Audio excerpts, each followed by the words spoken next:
welcome to Screentone Club. Woo, what was that?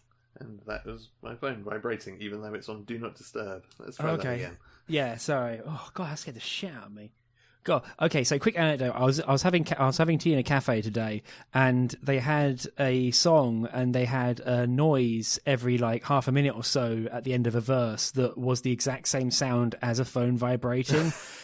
And every single time it happened, every person in the cafe just put their hand to their pocket and tried to figure out if they got a message. That is a pretty good way of annoying people. Yeah, just trolling the shit out of an entire cafe. Anyway, right, we'll go again in 5. So. Good evening and welcome to Screentone Club. This is your bi-weekly episode 36 of the Manga Discussion podcast. We are recording this on the 21st of October 2019 for release on the 29th of October 2019. If you're wondering why there's such a big gap in the dates, it's because we're still in the middle of Hell Month. Joining me in Hell Month is Mr. Andy Hanley. Are you alright, Andy? Yes, I'm not doing too badly. I'm a little bit tired, but ironically, that is at least in part the responsibility of our shout out proponent for this podcast. And I know we don't have a blame culture here, but it's partly his fault because we were out way too late catching up. So, but hey ho.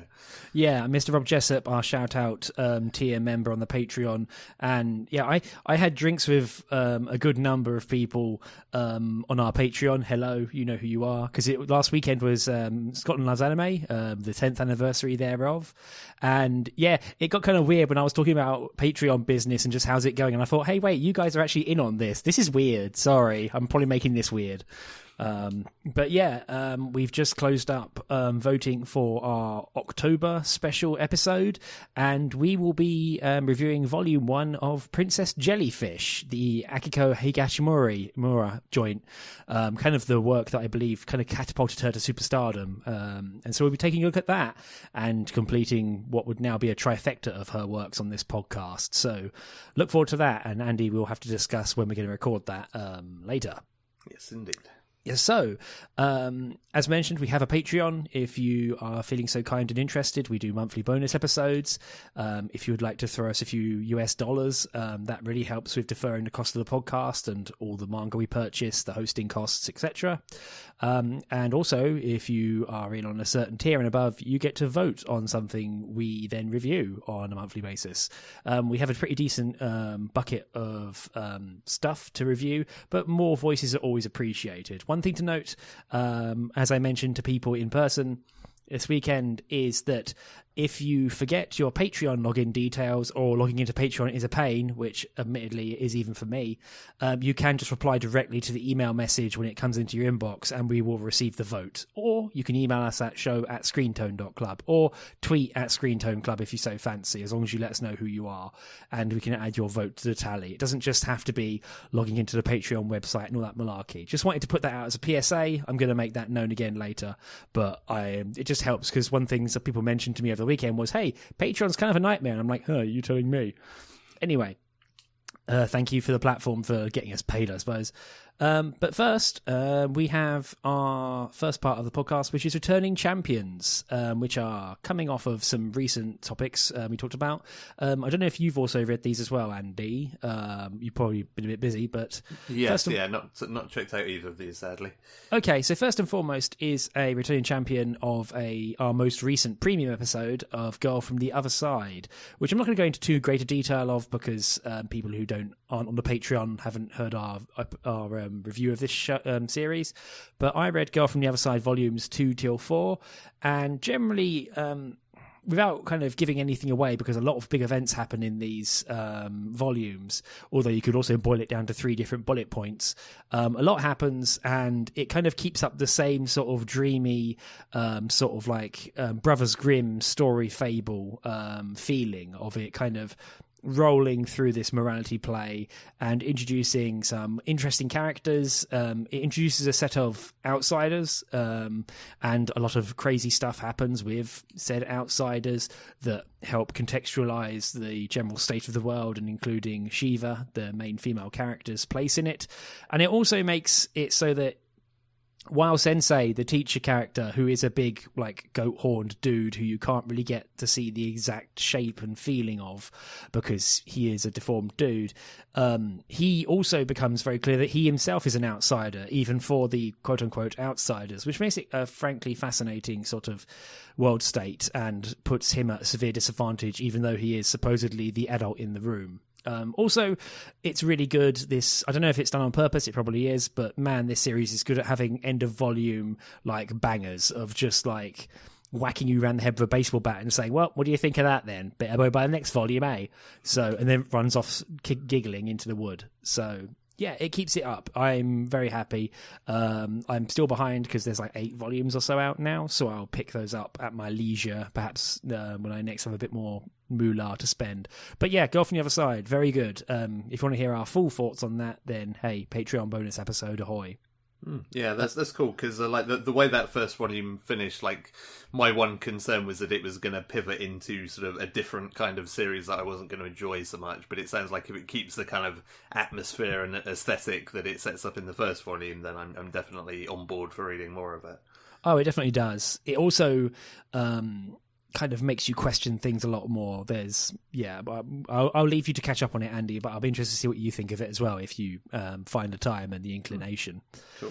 And so the other thing I read was Kase-san and Bento, which is book 2 of the Kase-san and Thing saga, where our 2 Egypt heroines, Kase-san and the blonde, cute gardening club one I've forgotten the name of already.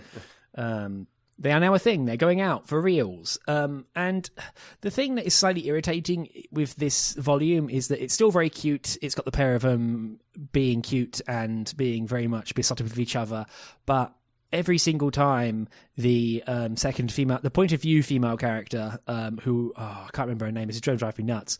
But this point of view character, Yamada, that's it, I remembered. But Yamada basically every single chapter falls into a rather irritating pattern of, how can Yamada misconstrue things and wind herself up very tight and taut to the point where people around her or Kase-san herself have to basically unwind her before she, like, basically destroys everything. Not the world, but, she just kind of gets very, very anxious and kind of jealous and also just really, really self-conscious to the point where she's wound really tight and about to self-destruct a relationship. Which, honestly, like, the amount of times it kind of falls into that pattern got very, very tiring because it happens at nearly every chapter. And it kind of spoils the pudding when it feels like Yamada is constantly self-sabotaging a very nice thing for everyone involved. But it's very cute still. The art's very lovely. It kind of finds a bit more room to breathe because now you're comfortable with the characters and some of the side characters. It has a lot more latitude with the art because it knows that that characters can go deformed and look very cute and sort of turn into little tiny versions of themselves. And, their faces and character expressions are all really on point. Which helps when there's a lot of pouting going on and a lot of like looking salty, but it's still a good read. It's good fun, but I think partially due to the fact that it's not quite a serial, but a set of individualized one-off chapters that are part of the same continuous universe. Which there is a difference there. Like obviously, like this is before it became the Kase-san and Yamada series, which is like volume 5. Thankfully, the publisher does in fact make sure to tell you on the spine which volume in the sequence it is. But it does make it slightly irritating where it keeps hitting the same landmine, and it's like, come on, you've done this 3 times now. You don't have to keep doing this. Like yeah. It was less awkward when you weren't going out yet. Yeah.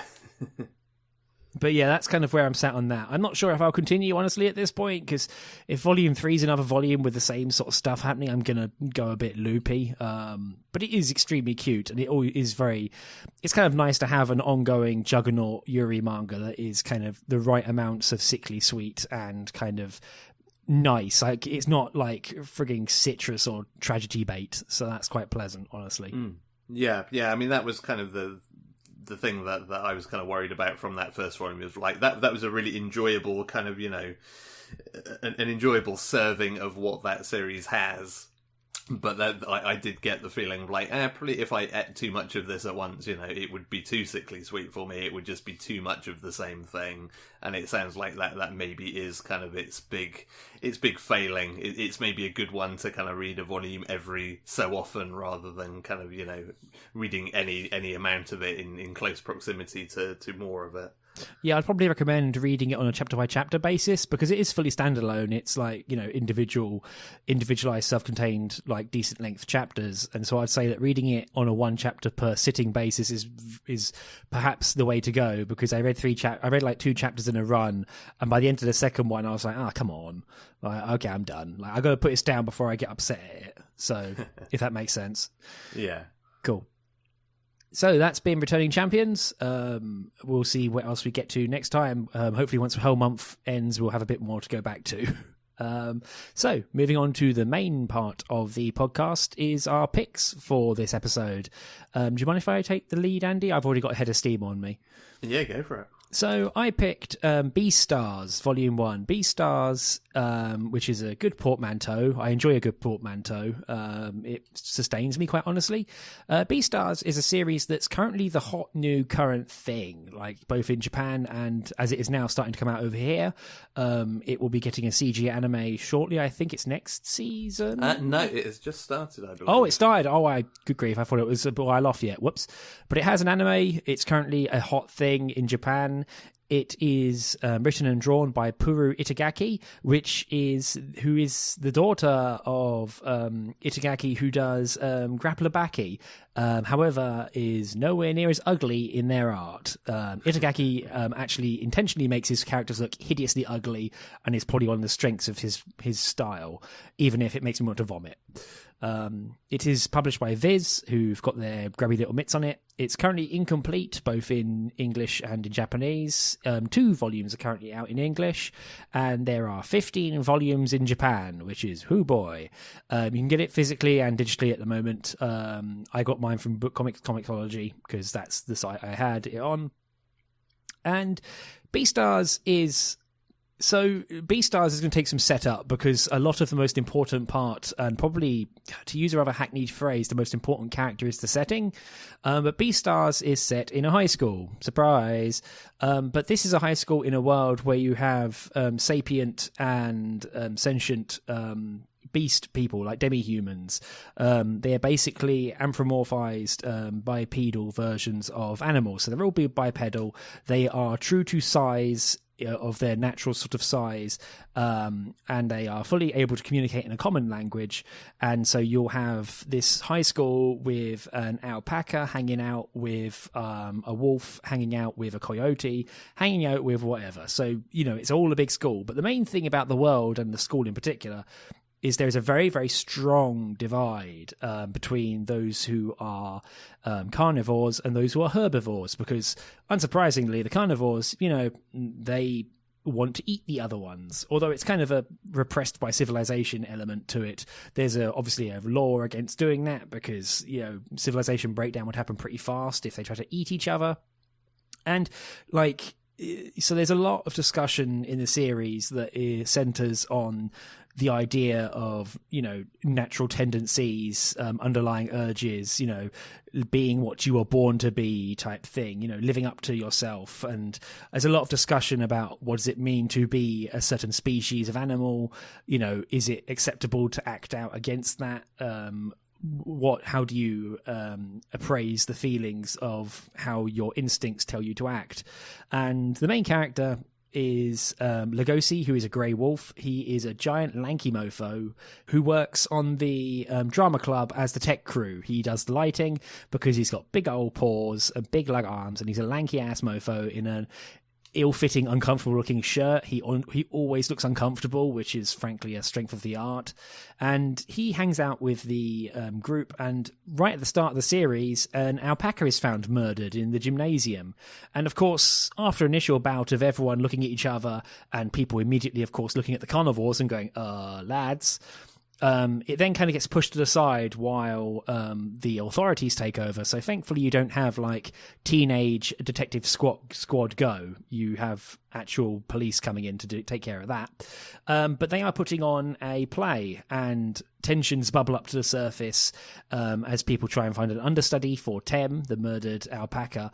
And generally high school bullshit happens, which just has an extra layer of weird puberty nonsense, because they're all going through different versions of puberty, because they're all different animals. There are very few repeated animals. There is a plot point at one point regarding infidelity across species lines, and where an endangered species just has it off with a very common species, and so causes a massive rupture in the local class distinction, which is kind of a throwaway thing that is hard to explain, but happens in approximately 3 panels in the manga, which kind of gives you an indication of how deep the setting goes and how integral it is to everything that happens. This isn't just window dressing. The environment for the characters kind of enforces and informs everything they do. And honestly, I feel like this is the part where it's the make or break. Like, if you can grok how big the setting is as a preponderance for this storytelling and for all the characters, I think you'll get on with this series. And I certainly did, because I love this kind of Wikipedia level like nonsense, and I appreciate that's a very weird thing for me. But I think if you're the sort of person if you're the sort of person who wants to read the story and doesn't want to constantly have it being tied back to a very strict sort of world state and have everything informed by that, this is going to be really tiring. Like, I think that's the main thing I'd say about this series is you've got to be all in on how overwhelming and weighing down the setting is. I just wondered, Andy, if that was something that you felt, or kind of what you thought about the series, because I've just kind of rambled off on one there. Whoops. Yeah, I mean, I didn't particularly enjoy it. I mean, that maybe is part of it, that there's kind of a lot going on that I just wasn't that interested in. But I don't know, like, to me, I think there were 2 things that I struggled with. Like, the first is, and I can't quite put my finger on what it is, but there's something about the art style that just feels off to me. Like, I feel like it's partly just kind of inconsistent. There's something about it where kind of a character in one panel will look different in the next, and not in a really obvious kind of like, oh, this was just kind of a rushed drawing kind of way, but there was something that just made it all feel untethered and as if it didn't hang together very well from an art perspective. And I mean, I don't know what you kind of felt about it in terms of like the artwork side of things. For the artwork side of things, I think I totally understand what you mean, because I feel like as the series is bedding down, it can be difficult to tell characters apart, whereas they are different animals. You have a lot of similar families of animals. Like, there's an entire, like, so Lugosi hangs out in a dorm room with other members of the, like, Candidae family of animals by scientific classification. And so they all look the bloody same, and they have the same, like, facial structure, which in low detail panels makes it rather hard to figure out what the hell's going on. I don't know, maybe that's part of it. I mean, I did feel like the art was quite lethargic, I suppose is the way I put it in general. But no, I mean, I quite like the art, but it does take a while to get used to, because it seems very sweaty, if that makes sense. Like, just kind of very awkward, and like sort of everyone looks just really kind of just weirdly sort of just awkward and perspiring. Yeah, I think maybe awkward and kind of lethargic are perhaps the 2 words that I was looking for, because, yeah, I feel like that kind of sums it up, that it feels very kind of slow, but not in the way that it's supposed to, in terms of kind of of any kind of feeling of motion and things happening. And, yeah, like, it's definitely... It feels a bit ungainly sometimes. Well, I mean, you look at Lugosi, and he is an ungainly motherfucker. Yeah, I mean, I feel like but I understand what you mean. I think the way I put it is, it's like everyone's moving through jelly. Yeah, like, I feel like Lugosi is actually the character that works for, because, like, it is kind of his personality. Like, he is sort of quite slow and thoughtful and languid in the way he does things, and, like, that is the one character that... It's the one part where the art style actually works, because it allows him to stand out and kind of breathe as the main character, and because, like, it feels like he is sort of the focus of it, and it just works for him. So I didn't mind it so much kind of when it came to him, but yeah, I think definitely around the other characters it was a bit tricky for me. But I think the main thing that I struggled with was it kind of felt like a teenage fan fiction. Like, it felt very clumsily written and plotted and very kind of overwrought in places where it didn't really need to be. Like, everything felt like it was very kind of like, ironically, for something that is all set around kind of like a drama club, like it felt like it was written by some teenager in a drama club who was like, oh, this is going to be, I'm going to blow people's minds with this, like, just you wait and see. And then you kind of read it and you're like, yeah, you've got some good ideas here, but like you just need an extra kind of layer of polish or something to kind of make it hang together properly. And I kind of struggled to get into the story, which frustrated me, I think, all the more because, like you say, that what it's putting down is really interesting. Like, it's not the first series to ever do a lot of this stuff, but like it builds a world and a scenario that is interesting, and that you kind of, and perhaps this is another part of it, you kind of want to explore it in all kinds of directions, and then you just kind of end up hanging out with this one club that where I kind of found, like, again, Legoshi aside, I didn't really either care about or care for any of the characters. So it was kind of really hard to find anything to hang my hat on beyond, like, the main character's quite interesting, and I'm enjoying kind of seeing him develop and come out of his shell in certain ways, and it's like, but it just still wasn't enough for me to really kind of, get to grips with anything specifically. Yeah, that's fair. I mean, so shout outs to Demel's Award, patron and person I met over the weekend at SLA, who I discussed this series with in Forbidden Planet because she was buying the first volume. And so she said to me as well that she asked me for my thoughts on it. I said slow or plodding, I suppose, but she herself agreed over like a Twitter message to me. But I think the thing that hit me over the weekend is that So as a being a bit cheeky is that because I felt slightly unsatisfied by Volume 1, I bought Volume 2, which puts me up to date at the moment, and I still feel like it's in the state of what most volumes try and get to by the end of the first volume. Like, it is still doing introductions and ramp up, and it's still getting itself going, which is perhaps why it feels unsatisfying, because it's mostly because I feel like it's still trying to get itself moving, even at the end of Volume 2. Almost it feels like the murder mystery is kind of a weird, unwelcome imposition, because it sets up a rather instantaneous burst of, like, here's the world, and now we have to ignore all that to tell a different story and introduce these characters. Crap. But also, like... So I'm going to use a physics equation here, so apologies. But I presume you're aware, I'm guessing people out there, because this is like freaking GCSE, but they're aware of the equation that's momentum is mass times acceleration. So P equals ma. And in the case of this series, M, the mass, is the state of the world, and it's huge, it's massive. But because there's only so much momentum to go around, this means that acceleration is very, very low, which is what's driving kind of both myself and perhaps you mad, Andy, is that it doesn't really have much of an actual wind up it to get itself going.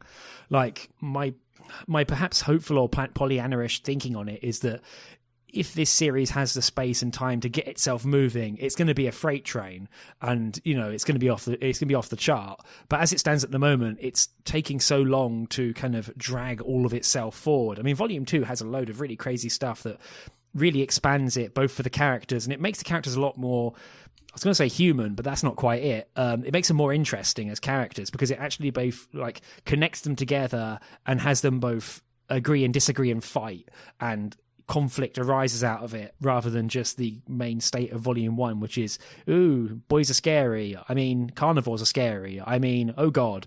So I feel like in Volume 2 it kind of comes into it starts to come into its own, but it still hasn't finished doing the initial push off from the starting blocks, which is crazy for something that goes on for 2 volumes, and yet still doesn't feel like it's quite gotten away from the starting gun.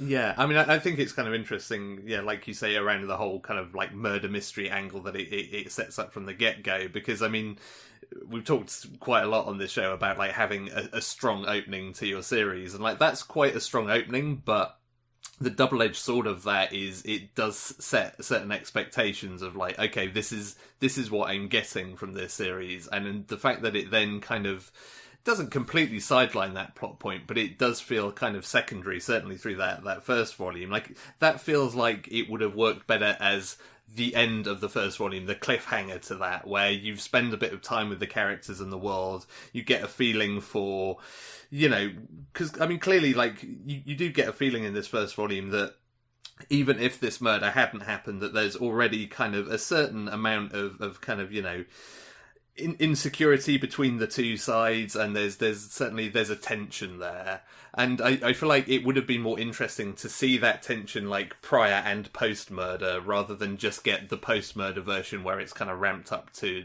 11.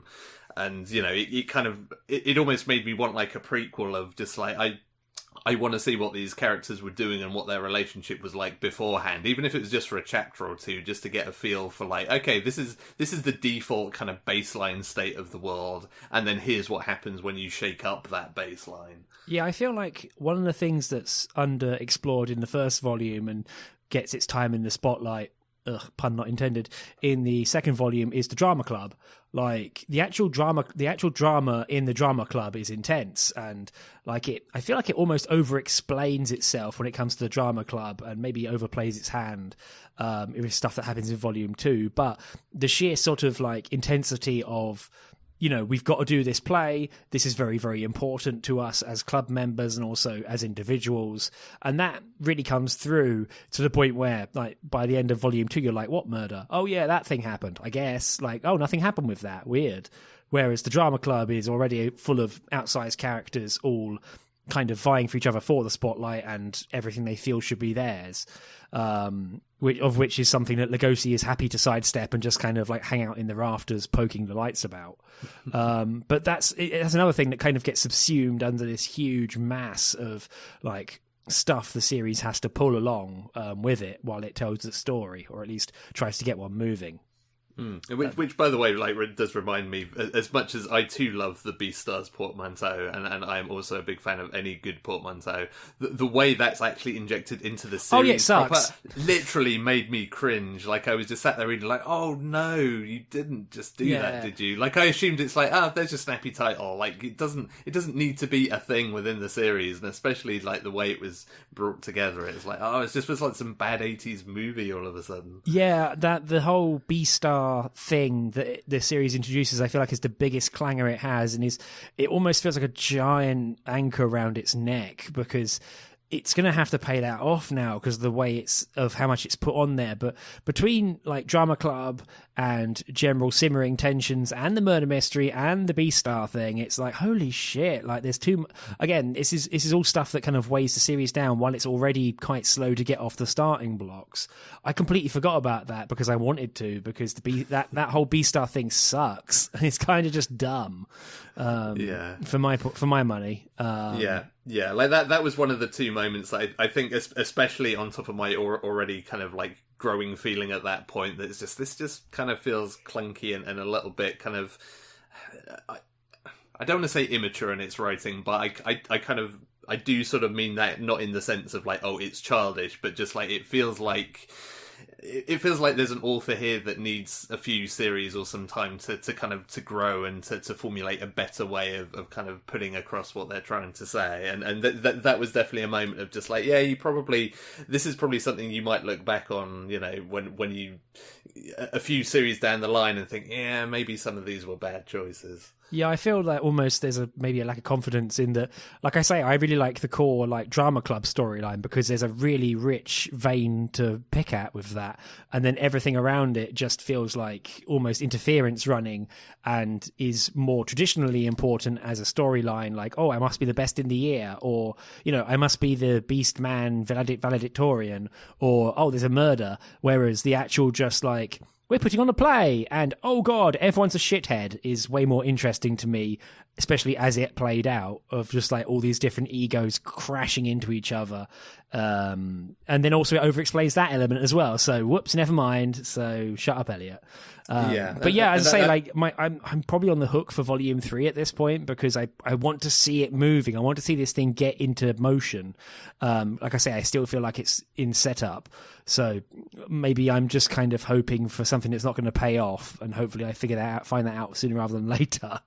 Yeah, I mean, I'd definitely be interested to hear how it progresses, if nothing else. But yeah, I mean, the only kind of other point that I noted down is there's a point quite late in this volume that, again, plays into the whole kind of, carnivores versus herbivores thing, and kind of, the relationship angle of that, where, like, there's, a character almost succumbs to his carnivorous urges, and that whole scene plays out in a really uncomfortably sexual way. Yeah. That made me feel very, like, uncomfortable with the way it was going, because it was played off on the one hand as kind of sexual assault, basically, but on the other it was playing off as like, oh, but they both liked it, and it's like, oh, I'm not sure I'm on board with this at all. So this is kind of with hindsight, but that is basically on the money, in that it's actually intended that way as well.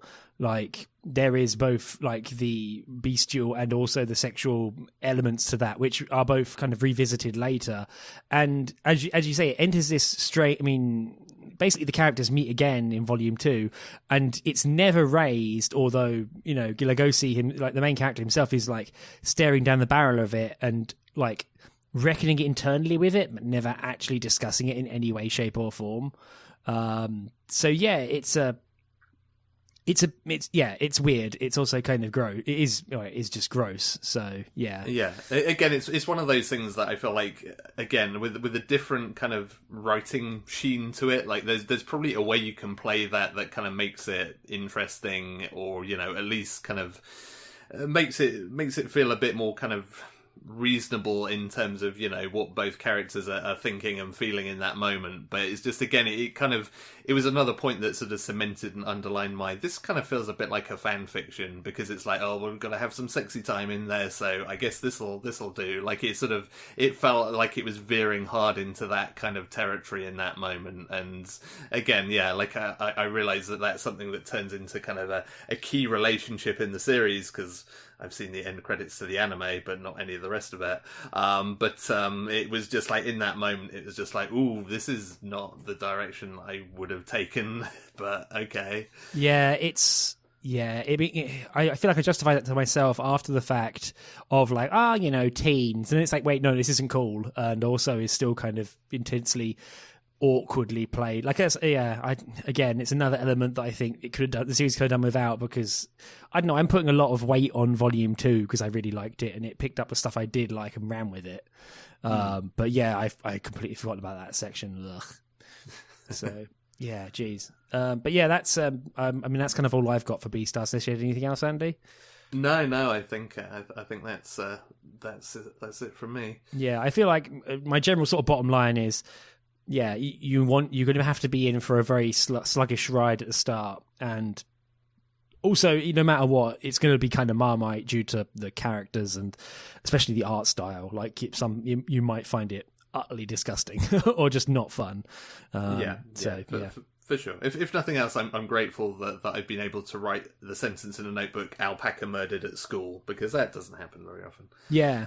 It wasn't part of some weird Love Live spin-off manga either. Cool. Yeah, I mean that would be the kick with this, like certain other things we reviewed on here. Like, oh, actually, it did start out as a Love Life fan fiction, but no. Well, that has happened at least once already, so hey. Exactly. Dear me. So, cool. That's BEASTARS. So, moving on to your pick, Andy, if you'd like to take the reins. Yeah, so on a very different bent. Yeah, you don't say. My pick for this episode is Skull-Faced Bookseller Honda-San, which is a series that I picked up mostly because it got an anime adaptation earlier this year that people mostly just posted one particular clip from it that was just like, I feel like actually a really good personification of what the series is, and that was one of those, like, I should probably watch the series, never got around to it, but now Yen Press is releasing the manga, so it's like, well, why not? And basically it's effectively a kind of slice of life comedy series, effectively, and its titular character, who is also basically the author, is Honda, who is a skeleton, basically. So all of the characters in this series, clearly all sort of based on real people, but then just kind of given like crazy character designs just because why not? And it's really a story of just Honda working in the manga department of a big bookstore in Japan, and just kind of like the experiences that you have dealing with customers, dealing with kind of, the everyday retail industry work in a bookstore, and so on and so forth. And, it's pretty simple. And I really enjoyed it, and I think a lot of it is just that this series has a tremendous amount of energy to it. Like, there's a real kind of enthusiasm in the way everything is relayed. It's one of those series that it kind of felt like I was almost just sat there with the author over kind of a beer or something, just like talking about like, how was your week at work? And it'd be like, oh yeah, like, let me tell you these anecdotes that happened, let me tell you about these customers that came into my bookstore. And it just has this really good kind of, anecdotal sense of like, it sort of sets up a broader premise in a lot of its chapters of just like, oh yeah, Honda deals a lot with sort of the international section. He ends up kind of having to deal with quite a lot of sort of, tourists and people who are sort of, otaku who've come from overseas and maybe don't speak Japanese, and fujoshi and all of that kind of thing. But it is for the most part just kind of a series of anecdotes about either dealing with customers, or there's a whole chapter where he kind of gets sent on a course about, good customer service, which, again, I think one of the key things about this is it's really relatable to probably anybody who's worked in like a customer-facing job. Like, these are all things that you've had to deal with in your own weird way, and you all have your own stories of like, oh yeah, like, I had to do this course about, customer service, or, I had these weird customers or these weird issues. And all of that is really fun. Like, it manages to play it in this really kind of infectiously upbeat way that is quite overblown at times. Like, there are a lot of kind of big over-the-top reactions, but it somehow, again, it feels like that conversation in a pub where you kind of know the other person is sort of playing up what actually happened and kind of, adding a little bit of extra spice to it just to make it funnier, but you don't really mind because you're just having a good time and being entertained by it. And so I really enjoyed all of that. And on the flip side of it, there's also kind of there are some moments that have a really good kind of deep dive into just like the logistics of the Japanese kind of book selling retail industry.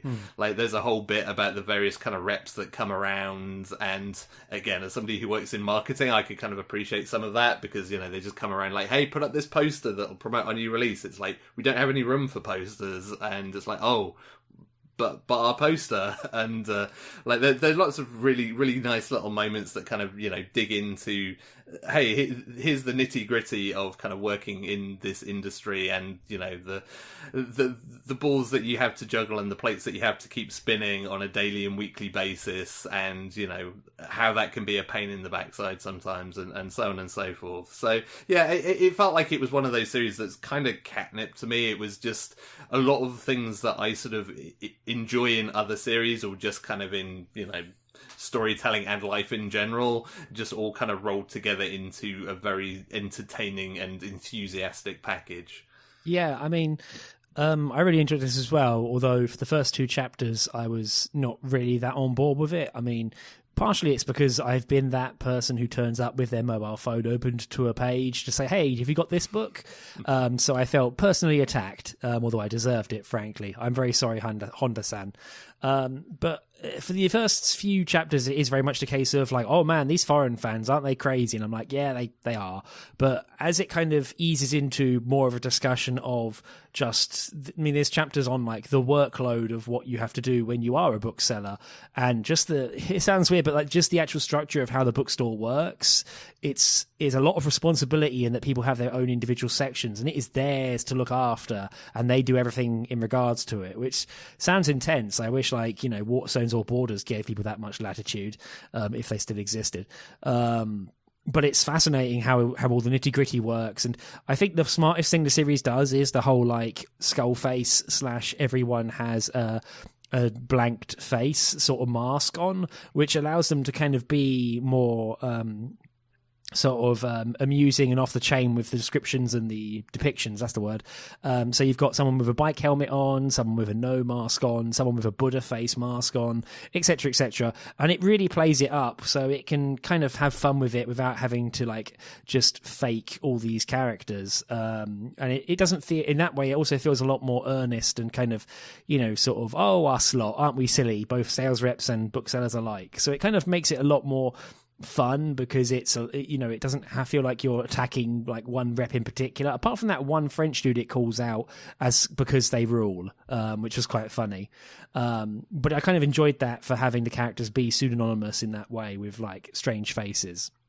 Yeah, for sure. And I think that's the thing as well. Like, it has, I very much enjoy how kind of self-effacing a lot of that comedy is, because as much as it's about like, oh, these crazy like foreign fans coming, you know, pointing at their phones and looking for like obscure porn, like there's also the flip side of it that is just like Honda's own, just like, yeah, and I'm a complete idiot, like, because I don't know how to deal with this stuff, and you know, I just end up kind of doing things wrong on my own side, and just like either making a bad situation worse, or, you know, taking a situation where everything was actually going okay, but then, you know, somehow I get the wrong end of the stick, and then it just all goes to pot. Yeah. I enjoyed that. Sorry. I also like how, you know, making a manga recommendation when you're a bookseller is very difficult, especially if you don't really have time to read a lot of the manga. And so they'll have like the quickfire manga sommelier round, which also, frankly, is some of the things I've had to do when I worked in retail myself, which is like find 2 or 3 other people who work there and go, help. So we try and figure it out, because you can't leave the customer alone without having an answer. You've got to give them an answer, else you get marked down in your end of year thing. At least you did where I worked. Yeah, I mean, that was one of the things that I kind of I certainly found sort of hilarious from my own kind of perspective, because, like, you know, as somebody who works events for an anime distributor, like, you do get that person who's just there as like, recommend me some anime, and it's like, give me something to work with here, and then you just get kind of the vaguest kind of sense of like, yeah, I like, you know, I like action, and it's like, okay, well, that's a start. And I mean, one of the best punchlines in the entire manga is like, I forget the exact setup, but like, you know, there's somebody who comes in and is just like, yeah, these are the things I like, and there's like, oh, what did they leave with? And then, you know, it was just some shoujo manga or something that was the complete opposite of anything that they'd said, and it's just like the fantastic, because that's the kind of thing you just get these complete kind of wild cards where, you know, somebody will come in looking for something in a particular kind of wheelhouse, and then actually just like end up leaving with something completely different. Yeah, and it was moments like that. Like, I had a lot of laugh out loud moments reading this volume. Like, I feel like more than I've had in a lot of other comedy series in quite a while.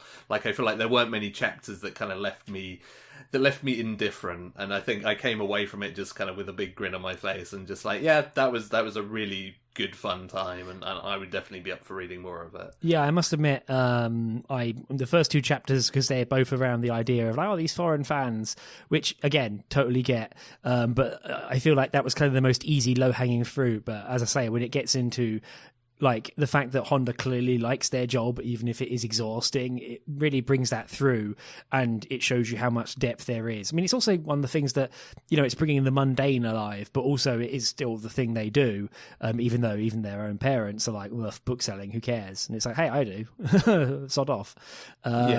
But yeah, so there's more to come, because this is 1 volume out in English at the moment. Volume 2 comes out in November. It's complete in Japan, where it gets up to 4 volumes, which honestly, that sounds like a good number. As like, okay, you don't need to go completely overboard with this, but 4 volumes sounds like enough material to mine. Yeah, for sure. And yeah, I think that's one of the other things that I liked about it, is just that kind of that weird confluence that you have in any job between like either the bits of the job that you hate, or kind of, you know, the bad days that you have, and the days where everything goes wrong, but then that's all offset by kind of the day where you get to do something really cool, or, you know, you get to help out a customer who's just like immensely grateful and kind of, you know, just can't thank you enough for helping them out. And it's like, you know, sometimes those little moments can outweigh like a huge amount of nonsense that's gone on, directly before that. And again, it really spoke to me as a kind of like, lifetime kind of working experience of just like, yeah, that's exactly how that goes down. Like when you're doing a job that you broadly enjoy, like there are still the peaks and the troughs, and it manages to capture all of that in a really good way that also captures the whole of like, yeah, I'm doing something that I like, so cool. Yeah, totally. Like sometimes you can,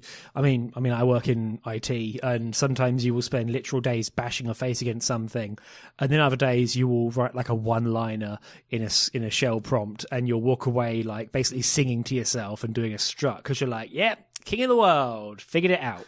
And yeah, that's that sort of thing that really comes through in this manga. And also, like, to kind of go back to it, one thing I do like is the art, in that despite being a skull and not having face or a face to read, is that Honda's actually very expressive, and so are all the rest of the cast, especially the ones who don't actually have a face or are pseudonymized.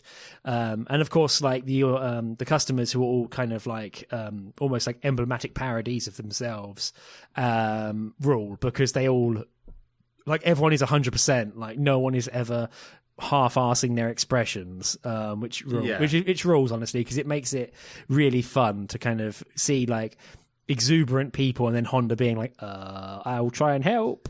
So yeah, that definitely all worked for me, and that was the weird thing that I wasn't sure about kind of going into this series, because on occasion, like, I can find that kind of like, everybody is 100% kind of, massive reaction to things. Kind of, I can find that really tiring in a series if it's not so much if it's not done well, but if it's not done in a way that kind of fits my taste, then that can get old pretty quick for me. Whereas somehow this, it was just dialed in just right, so that it never kind of felt too over the top, and it never kind of got boring and repetitive, but it was always just really good as a kind of, accentuation of whatever kind of comical thing was happening at that moment. Totally. Yeah, it was good.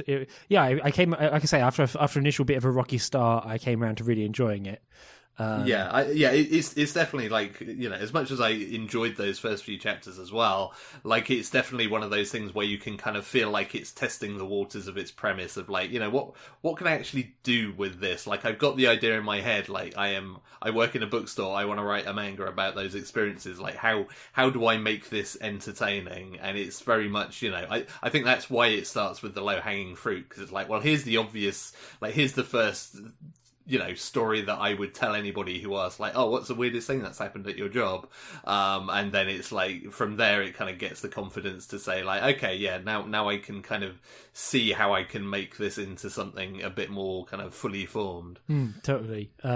Especially because I feel like even the author is like, are people interested in this? Does anyone actually want to read this? Like, does anyone want me to dive into this subject? Oh, you do? Cool. Okay, here we go. So, off they go to the races from there.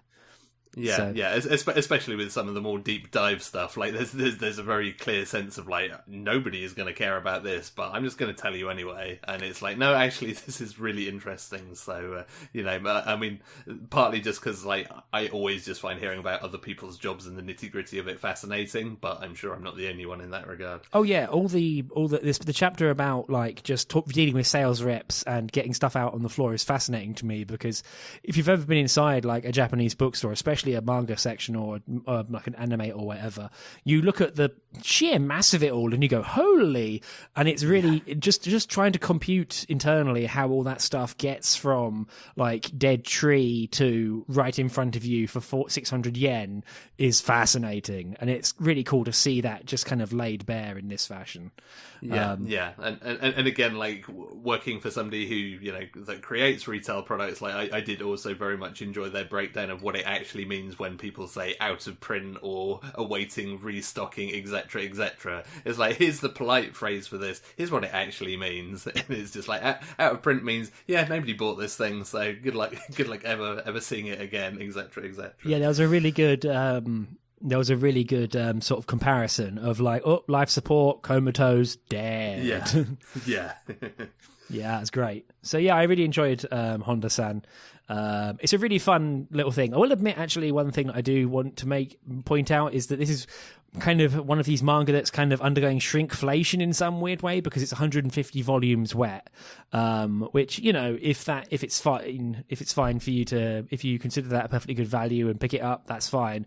But I just wanted to throw that out there as another thing where it's like, hey, this file's a bit light. Oh, that's why. Like, it's not the quote unquote typical 200-page banger. But yeah, I had a moment where it's like, oh, maybe they've improved Comixology's download speed, and then it's like, oh no, it has actually just had less to download. But yeah, I mean, it's a weird one because you sort of get into the weeds of the whole like price versus size versus value thing, because like I feel like I might have started to flag actually had it been another 50 or 60 pages. So in a way, I was kind of like glad it was the length it was, but at the same time, yeah, when you're paying the same price for it, like if you're looking at it on a kind of page per page basis, it's like, shouldn't this be a bit cheaper?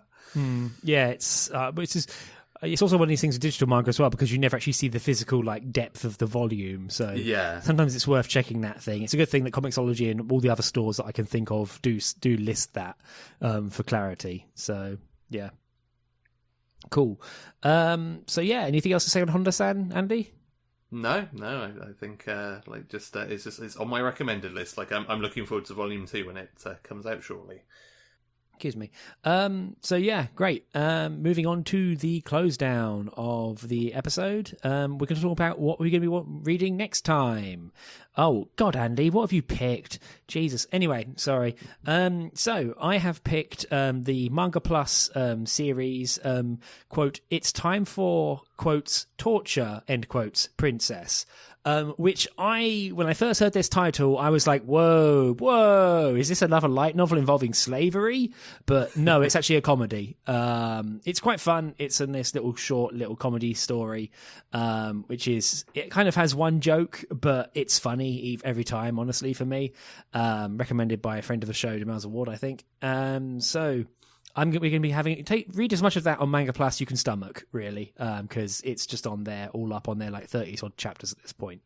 And Andy, your pick, which I already kind of like exclaimed at, but take it away. Yeah, so speaking of torture, and I guess it's going to be double level torture because this is going to be our live show content, right? Oh, it is. Crap. Oh, yeah, we should talk about that. Whoops. Which we should probably mention.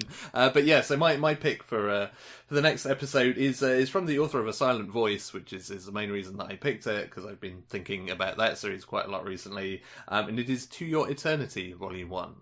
Cool. So yeah, and as mentioned, we have a live show which we're recording at Hibanacon 2019. The event schedule should now be available for Hibanacon. Tickets now actually sold out. This is the first year of its now 3-year lifespan that Hibanacon has in fact sold out. So congratulations. I hope this bodes well for the event. I need to actually finish the rest of my panels. Oh God, please don't kill me. So we'll see how that goes. But pop along to the recording. You'll get to see how the sausage is made in real time. You'll get to see me panic and all the stuff I normally edit out. So yeah. Yeah, and indeed, and given that it's just kind of a couple of weeks after London Comic Con, you may see me somehow inadvertently cosplaying as skull-faced panelist Andy-san. Sorry. Oh, God. I'll have to give you some kind of wrestling mask so you don't scare the children. So, yeah, moving on to real close down. We've got a website, Screentone.club. Or there you can find all the rest of our podcasts, show notes, show times when you want to skip to different parts of the podcast. If you do like the podcast, please tell a friend, tweet about it, etc. That stuff warms the cockles of our heart and also really helps get the word out there. Ratings and reviews on your podcatcher service of choice is also greatly appreciated. We have a Twitter feed, which is at Screentone Club. We don't bite, but we do reply. And you can also email us at show@screentone.club. Thank you very much for the photos of guinea pigs. You know who you are. Not everyone has to send us pictures of guinea pigs to get our attention, though. You can just send a text message. So, personal plugs. My name's Elliot Page. You can find me at Elliot Page on Twitter and also on the website moesh.it, which I will one day figure out what to do with. And Andy, how about you? Yes, you can find me on Twitter at Hannah's1979, where you can also send me pictures of any animals you like, because I'll probably enjoy it. Yeah, totally. Cool. And you'll also see you at MCM Comic Con, but I think that'll be over by the time this comes out. So, whoops, never mind. Yes, probably. So, yes, you may already have seen me at MCM Comic Con, in which case it was nice to meet you. Man, we're doing some time-bending nonsense here. So, but yeah, thank you very much for listening. And, well, from myself and from Andy, good night. Bye, everyone.